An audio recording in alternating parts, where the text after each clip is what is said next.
आप सही भक्तों को राधे राधे। तो आज हम सही भक्तों के लिए इस वीडियो के माध्यम से, इस चैनल के माध्यम से हमें संतान का सुख प्राप्त होगा या नहीं होगा, या हमारे कितने संतान होंगे, संतान का स्वभाव कैसा रहेगा, उसका हमारे जीवन में कितना महत्व रहेगा, कितना सुख हमको संतान से मिल पाएगा, इसकी संपूर्ण जानकारी अपनी लगन कुंडली के द्वारा हम किस प्रकार देखते हैं, इसकी जानकारी हम आपको देंगे। यदि आपको भी संतान का सुख प्राप्त नहीं हो पा रहा,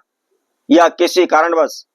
आपने अनेकों प्रकार के तंत्र मंत्र किए, अनेकों प्रकार के ओने टोटके किए, लेकिन फिर भी आपकी संतान गलत रास्ते पर चली हुई है,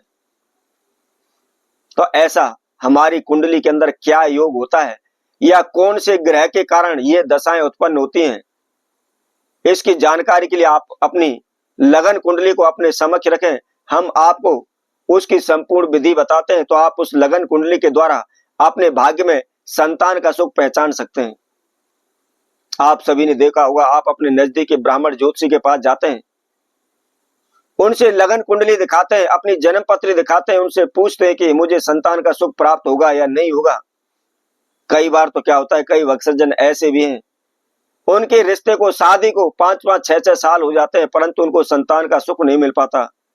और कई ऐसे भी वत्सजन हैं जिनको आजीवन संतान का सुख प्राप्त नहीं हो पाता है। तो वह अनेकों ब्राह्मण ज्योतिषियों से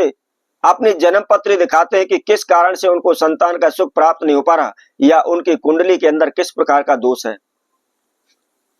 वैसे भी हम समय समय पर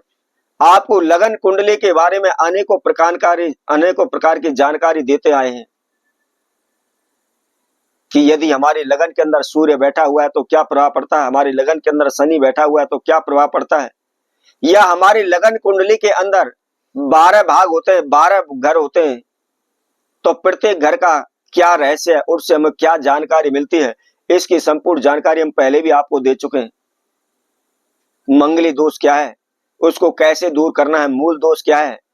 किस नक्षत्र के कारण हमारे जीवन में मूल दोष उत्पन्न होता है, तथा उसकी शांति के लिए हमें क्या करना चाहिए, इसकी संपूर्ण जानकारी मैं पहले वीडियो के माध्यम से आप सभी को बता चुका हूं।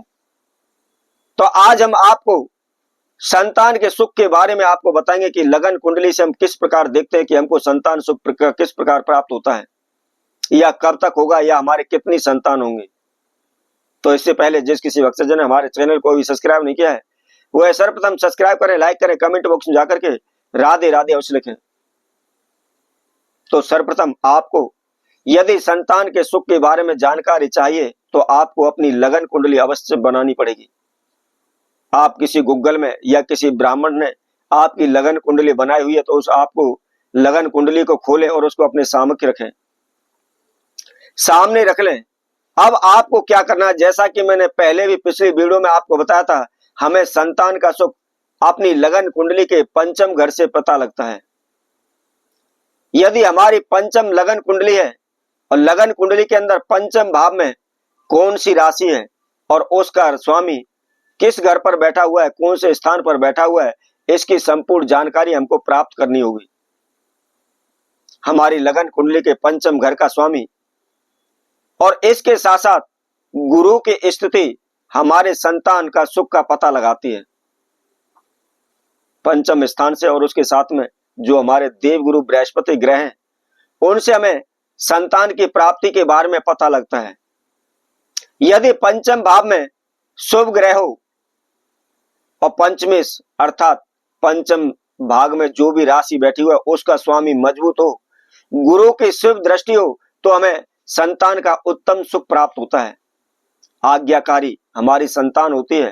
तथा संतान से हमें कभी भी किसी प्रकार का कोई कष्ट नहीं होता, सदैव हमें संतान का सहयोग मिलता है, सुख मिलता है। जैसे कि पंचम भाव में 1, 4, 5 और 12 ये राशियां बैठी हुई हैं, ये राशियां हैं, और ये राशियां होकर के इनका स्वामी केंद्र या त्रिकोण में हो तो संतान का सुख अच्छा हमको मिलता है। हमें 2 संतानों का सुख मिलता है, उसके साथ साथ वह आज्ञाकारी होते हैं, अच्छी पढ़ाई करते हैं, अच्छी सर्विस नौकरी करते हैं, और संपूर्ण जीवन में उनका सहयोग हमको प्राप्त होता है। इसके साथ साथ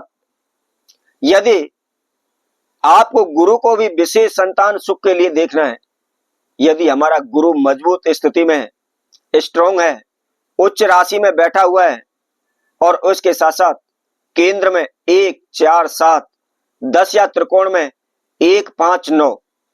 ये राशियां हो तो हमें संतान का सुख बहुत ही जल्दी प्राप्त हो जाता है। हमें संतान सुख के लिए देरी नहीं होती, उसके लिए हमें इंतजार नहीं करना पड़ता। और उसी तरह पंचमेश जिस राशि में हो उस राशि के अनुसार